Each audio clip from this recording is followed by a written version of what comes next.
This morning we're going to be doing lesson 2 in our time travel activities. And this morning I'm going to be teaching you about Jesus' teaching and healing. Jesus was in the synagogue. He picked up a scroll and began to read it aloud. Just then, a sick man sitting near Jesus began to shake.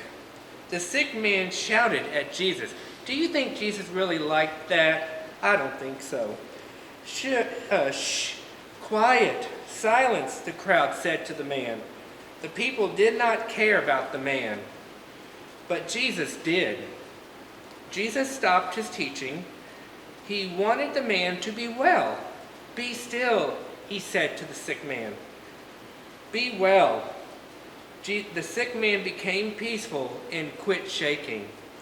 What is this? The people said in amazement. He even cures the sick?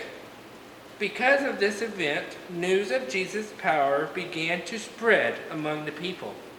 So, this was one of Jesus' acts of healing the sick back in those days.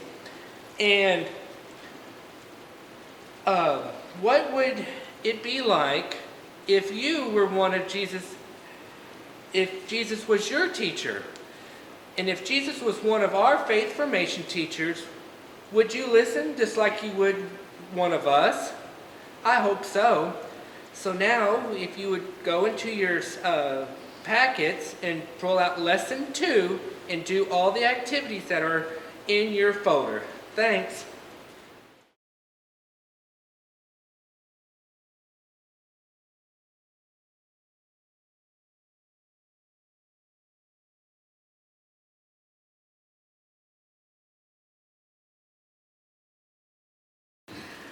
Hi guys! I hope you are really excited to time travel again this week. It is an amazing story because it's about Jesus, which is pretty cool. Oh, but before I get ahead of myself, let's make sure we're matching up with all of our steps. You remember what number 1 is? Yeah, it's to read the Bible story, which we already did. So we know we're going to synagogue with Jesus. But wait, do you guys know what synagogue is? You might not have heard the word before, but if you have, I'm very proud of you. Synagogue is something we don't usually talk about, but it was a big part of Jesus' life because Jesus was Jewish. Now, remember that way back then, no one called themselves a Christian yet. They were just starting to realize that Jesus was the Christ. So nobody had named themselves after him, like Christian. That's where we get that word from. So Jesus and all his disciples and everyone were Jewish. And Jewish people, like Jesus, go to synagogue the way that we would go to church. Synagogue is a place to worship God and to learn more about him. So that's what Jesus was doing. Jesus was standing up and basically reading the Bible.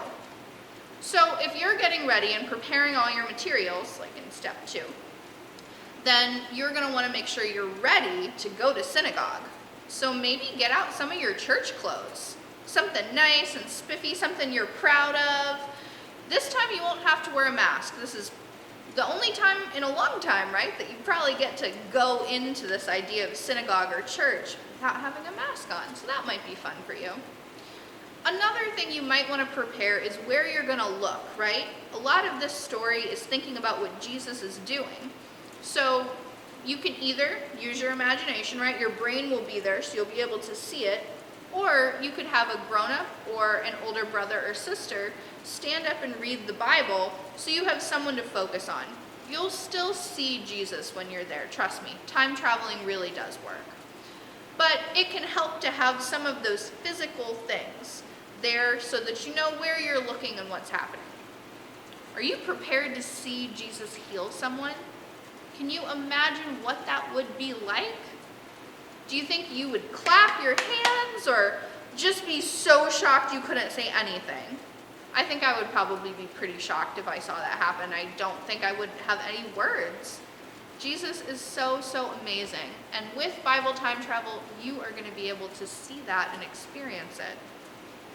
Wow. Okay, In your activity folder, you have all the rest of the steps listed, so you can go through them all. But make sure at the end you don't forget about that journal, because you're going to want to remember this experience.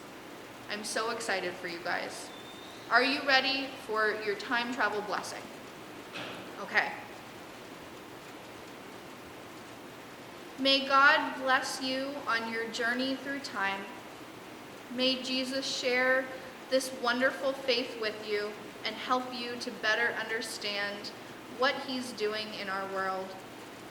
May you feel joy as you experience this story, and may you always grow closer to Jesus. Amen. Happy travels.